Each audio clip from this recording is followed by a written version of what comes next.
Have you ever felt an instant, electric connection with someone, only for it to vanish as quickly as it appeared? These encounters aren't accidents. According to Jungian psychology, these people enter your life for a reason, but rarely stay forever.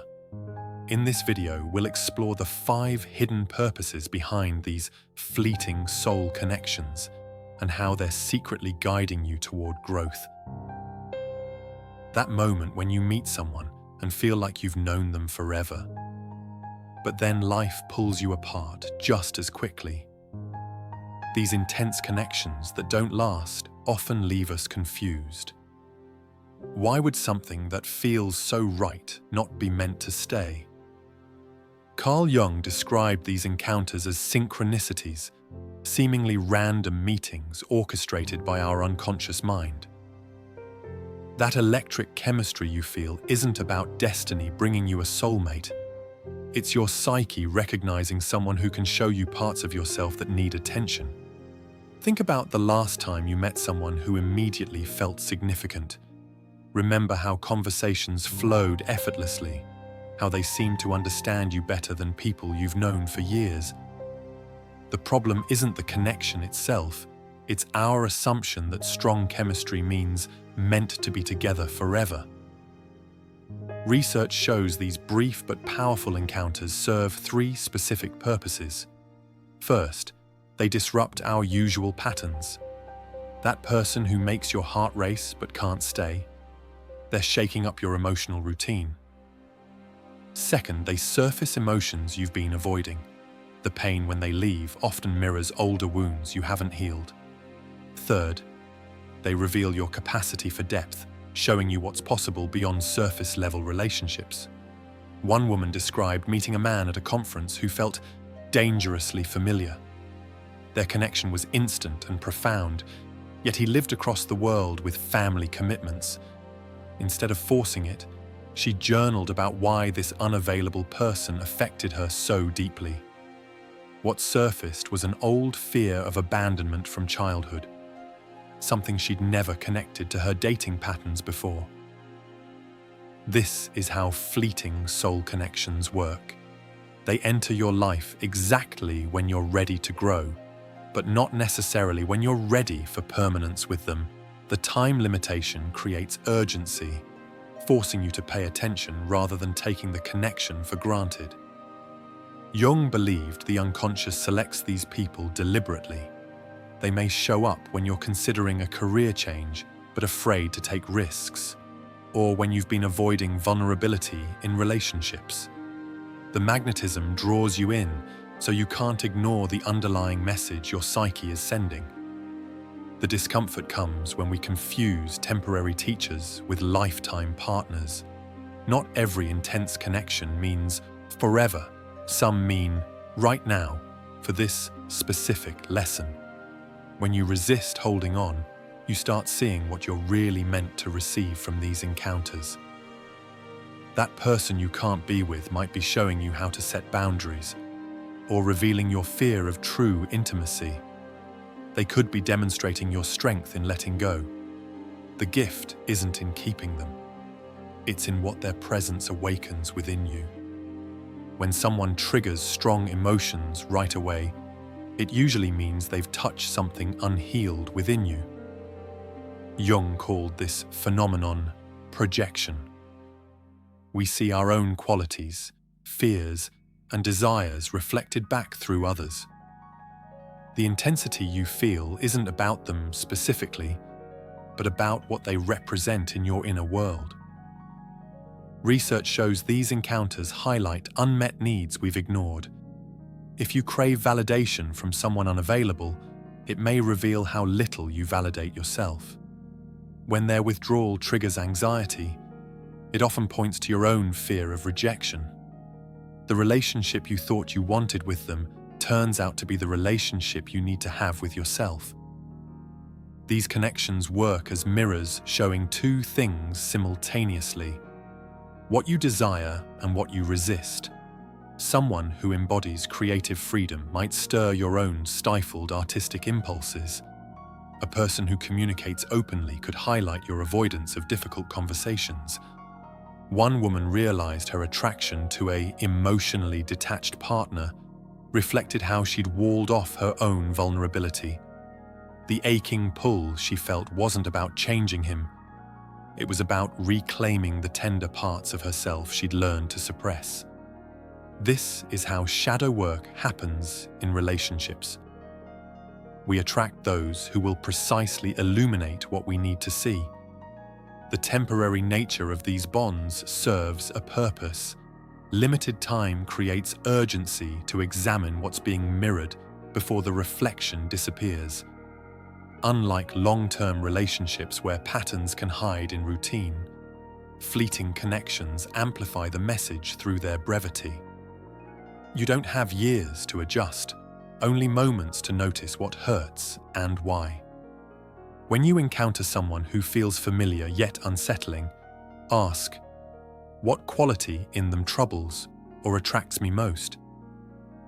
That answer usually points to something you've disowned in yourself.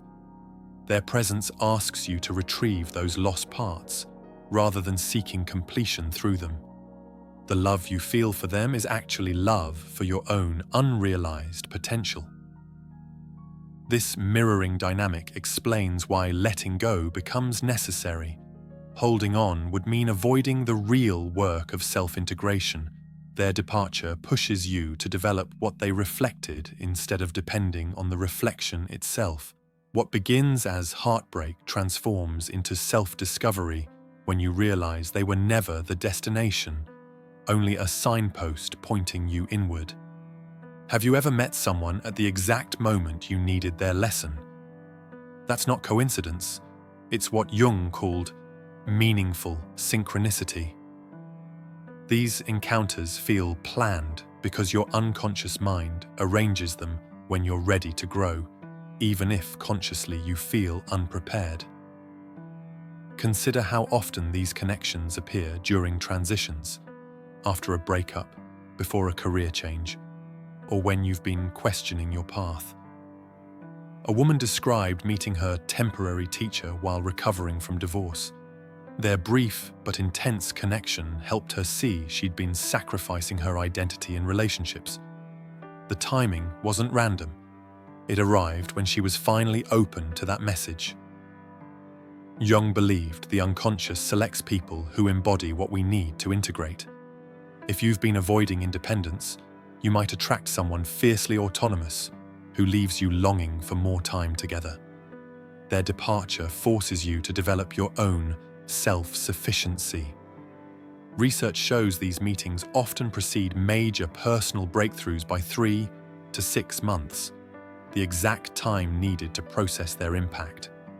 The shared emotional state during these encounters creates what psychologists call intersubjectivity, a temporary merging of inner worlds that feels cosmic. But this connection exists to show you new emotional territory, not to stay forever. Like a bridge, it's meant to be crossed, not inhabited. That person you can't be with does something unexpected. They make your fears impossible to ignore. When you're drawn to someone unavailable, it often reveals what you secretly believe about your own worthiness. A study on attachment shows these connections expose our core relationship fears: abandonment, rejection, or loss of self. The intensity you feel reflects how deeply these wounds need healing. One man described falling for a woman who kept withdrawing. Each pullback triggered childhood memories of his emotionally distant mother. Instead of blaming her, he realized he was reliving an old pattern, chasing love that felt just out of reach. This awareness helped him break the cycle in future relationships. The willingness to work through these feelings, even in temporary connections, builds emotional resilience. Facing the discomfort teaches you to sit with vulnerability rather than avoid it. You start recognizing fear as a signal for growth, not a reason to retreat. These encounters prepare you for healthier love by showing what needs releasing. The anxiety when they leave, That's your chance to practice self-soothing, the longing, an invitation to give yourself what you've been seeking from them. The real relationship is with the parts of yourself they helped you discover. Your unconscious mind plays matchmaker in ways you might not expect. It doesn't seek perfect harmony. It selects people who will challenge you where you need it most. Jung described this as the psyche having its own intelligence and agenda for growth and healing, sometimes sending temporary catalysts into our lives. Notice those recurring patterns in who you're drawn to. That's your unconscious highlighting what needs attention. If you keep attracting emotionally distant partners, it's likely pointing to your own avoidance of intimacy. The person occupying your thoughts right now might be mirroring a part of yourself you've neglected or feared. Jung's concept of projection explains this phenomenon. We unconsciously attribute our own feelings, thoughts, or motives to another person. The qualities that fascinate you about them, positive or negative, often represent disowned aspects of yourself waiting to be reclaimed. This matchmaking isn't random. Your psyche identifies individuals who embody what you're ready to work through. Their temporary presence creates the perfect conditions to confront these patterns before circumstances naturally create distance. The real relationship isn't with them, it's with the self-awareness their presence awakens. Heartbreak shifts, meaning when you see these connections as synchronicities rather than losses. Research shows the pain's intensity often matches the depth of healing waiting to happen. That ache you feel isn't just about missing someone.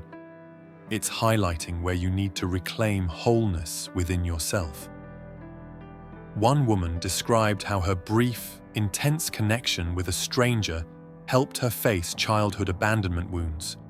When it ended, she realized she wasn't mourning him, but confronting old pain his departure triggered.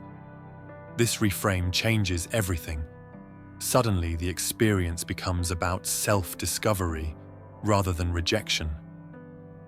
Jung believed these encounters create necessary ruptures to break old patterns.